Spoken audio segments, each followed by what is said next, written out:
नमस्कार साथियों, biography channel पर फिर से आप लोगों को और एक नए वीडियो में स्वागत है। आशा करते हैं कि आप लोग अपने जीवन में खुश होंगे, मस्त होंगे और मज़े में भी होंगे। जैसा कि आप लोग जानते हैं, हमारे चैनल पर हम बॉलीवुड की बैकग्राउंड से जुड़ी हुई रियल किस्से कहानियों को आपके सामने लाते रहते हैं। बॉलीवुड के बैकग्राउंड में अनगिनत किस्से कहानियाँ छुपी हुई होती है जो कि हम जन तक नहीं पहुँच पाते हैं। हमारे चैनल पर हम कोशिश करते हैं उन्हीं किस्से कहानियों को आपके सामने लाने की। तो चलिए कहानियों पे चलते हैं, शुरू करते हैं और एक नए किस्से।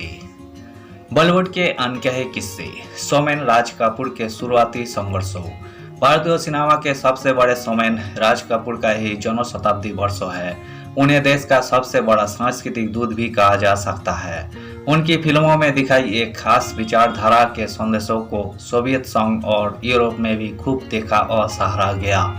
वे केवल एक अच्छे अभिनेता निर्देशक ही नहीं बल्कि सिनेमा के हर क्षेत्रों जैसे कथा, पटकथा, संवाद, रूपसज्जा, संगीत, गीत, लाइट, कैमरा आदि की भी अच्छी समझ रखते थे। इसी कारण उनकी फिल्मों में प्रस्तुत किए गए उनके सामाजिक चिंतन और संदेशों को भी दर्शक बेहद रुचि से देखते थे। हास्य, संगीत, रोमांस और नाटकीयता के साथ प्रस्तुत उनकी फिल्मों से कोई पीढ़ी आज तक मंत्रमुग्ध है। वे हिंदी सिनेमा के अब तक के सबसे बड़े एंटरटेनर थे। पेशावर अब पाकिस्तान में जन्मे राज कपूर बचपन से ही अपने स्कूल में होने वाले नाटकों में बढ़ चढ़कर हिस्सा लेते थे। बाद में पृथ्वीराज कपूर जैसे लोकप्रिय अभिनेता के बेटे होने के कारण उन्हें बहुत सी सुविधा मिल सकती थी, लेकिन उनका पालन पोषण पृथ्वीराज कपूर ने सामान्य बच्चों के तौर पर ही किया। वही स्कूल में आम बच्चों की तरह ट्राम में जाया करते थे। यहाँ तक कि बरसात में भी उनको कार से स्कूल जाने की इजाज़त नहीं थी। मैट्रिक की परीक्षा की असफलता के बाद राज कपूर अपने पिता पृथ्वीराज कपूर के पास गए और कहा कि और मेहनत करने पर शायद मैं डिग्री प्राप्त कर लूं, उसके बाद एक नौकरी भी, लेकिन मेरी इच्छा है कि मैं अभी से फिल्मों में कार्य शुरू कर दूं। पृथ्वीराज जी ने मुस्कुराते हुए उन्हें 300 रुपये दिए और कहा कि वही लाहौर, शेखपुरा, समुद्री और देहरादून स्थित हमारे सभी रिश्तेदारों के यहाँ घुमाए। वापस आने पर अगर वही फिर भी फिल्मों में कार्य शुरू करना चाहेगा तो वे उनकी मदद करेंगे। सभी रिश्तेदारों से मिलकर आने के बाद भी वही अपने फैसले पर अडिग थे। पृथ्वीराज ने चंदूलाल साहब से उनके लिए बात की और उनको रंजीत स्टूडियो में काम मिल गया।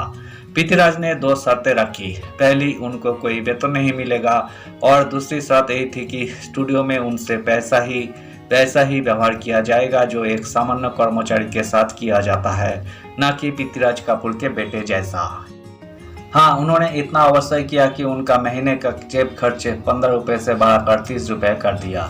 उन्होंने अपनी पत्नी को राज कपूर की जरूरत के मुताबिक सफेद पातुन और कमीज सिलने को कहा ताकि वे रोज सुबह सफेद कपड़ों में काम पर जाए और शाम को स्टूडियो की लाल रंग की धूल में सने कपड़ों में घर लौटे। राज का प्रतिदिन का लंच भी स्टूडियो में नहीं भेजा जाता था। रंजीत स्टूडियो में राज ने निर्देशक केदार शर्मा के सहायक के रूप में कार्य किया, जिन्होंने उन्हें बाद में पहला ब्रेक फिल्म नीलकमल में मुख्य भूमिका के लिए दिया। राज को एक फिल्म गोरी में पहले ही एक छोटे दृश्यों में काम मिल चुका था, जिसे केदार शर्मा ने निर्देशित किया था। पर इससे पहले जब कपूर परिवार कलकत्ता में था, तब जाने माने फिल्मकार देवकी बोस ने राज का इस्तेमाल अपनी फिल्म आफ्टर द अर्थक्वेक में एक छोटी भूमिका में किया था। लगभग 1 वर्ष रंजीत स्टूडियो में बिताने के बाद राज ने एक विज्ञापन के आधार पर बॉम्बे टॉकीज का रुख किया, जिसमें स्टूडियो को अपने अभिनय और निर्माण विभागों के लिए लोगों की जरूरत थी। यहाँ राज ने एक वेतनभोगी कर्मचारी के रूप में उत्साह के साथ कार्य करना शुरू किया, लेकिन कुछ समय तक कार्य करने के बाद भी उन्हें कोई बड़ा रोल नहीं मिल सका तो निराश होकर उन्होंने पृथ्वी थिएटर में कार्य शुरू करने की स्वीकृति मांगी। पृथ्वीराज ने स्वीकृति दे दी। राज ने सभी विभागों में बतौर एक सामान्य सहायक के रूप में कार्य किया। उनका मासिक वेतन 201 रुपये निर्धारित किया। बॉम्बे टॉकीज द्वारा दिए गए 200 रुपये के वेतन से 1 रुपया अधिक, ताकि वही प्रोत्साहित हो। थिएटर में राज के छोटे भाई सम्मी को राज से पहले अभिनय का ब्रेक मिला। राज को पहला ब्रेक नाटक दीवार में मिला। दीवार के प्रथम प्रदर्शन के दिन उनके अभिनय के साथ साथ उनकी वर्षों से दाबी अनेक प्रतिभाएं बाहर आई। राज ने सभी को आश्चर्यचकित कर दिया। इसके बाद उन्होंने एक बड़ा फैसला लिया, स्वयं ही आग फिल्म बनाने और निर्देशित करने का। हालांकि इस समय उनके पास पर्याप्त पैसे नहीं थे, लेकिन उन्होंने इसके लिए कड़ी मेहनत की। अपनी कार गिरवी रखी, यहाँ तक कि अपने पुराने नौकर दारोगा से यूनिट के लिए चाय पानी और खाने के लिए उधार लिया। उनके माता पिता ने भी उन पर तंज कसा था। एक पंजाबी कहावत के जरिए कि थूक से पकड़े नहीं तले जा सकते। किसी तरह आधी फिल्म बनाने के बाद वही अपनी फिल्मों को कनस्तर में रखकर कोई फिल्म वितरकों के पास बेचने के लिए गए जिससे पैसे मिल जाए, लेकिन कोई तैयार नहीं हुआ। अंत में एक वितरक ने बिना रिसर्च देखे उनसे कहा कि मैं पिक्चर को सहारा नहीं देता, मैं आदमी को सहारा देता हूँ। उसने चांदी का एक सिक्का उनकी हथेली पर रख दिया। इस तरह से सौदा पक्का हो गया और फिल्मों का काम फिर शुरू हो गया। 1948 में रिलीज हुई उनकी यही फिल्म उस समय औसत सफल रही। इसे उन्होंने अपने पिता के साथ हुए अनुभवों को लेकर बनाया था, जिसमें युवा वर्ग की दबी हुई लालसाओं और आकांक्षाओं को पर्दे पर दिखाया गया था। शशि कपूर ने इस फिल्मों में एक बाल कलाकार के रूप में कार्य किया था। इसी फिल्मों से आर के बैनर की शुरुआत हुई और गायक मुकेश का भी आर के फिल्म से जुड़ाव इसी फिल्मों से शुरू हुआ और अंत तक बना रहा।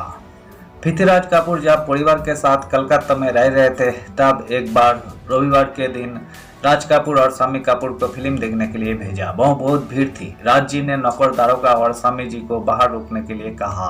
वे दोनों इंतजार करते रहे। अंत में राज जी 2 घंटे के बाद आए और कहा कि कोई भी टिकट नहीं मिला और घर वापस आ गए।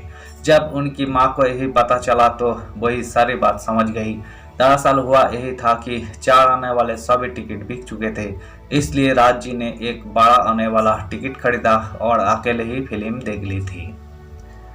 धन्यवाद साथियों। इस वीडियो में हमने बॉलीवुड के शोमैन कहे जाने वाले दिवंगत actor, producer, director Raj Kapoor के जिंदगी से जुड़ी हुई किस्से को आपके सामने रखने की कोशिश की है। उम्मीद है दोस्तों वीडियो आपको जरूर पसंद आई होगी। वीडियो पसंद आए तो लाइक कर दीजिएगा। चैनल पर नए आए हैं प्लीज एक सब्सक्राइब कर दीजिएगा। मिलते हैं नेक्स्ट वीडियो में। धन्यवाद।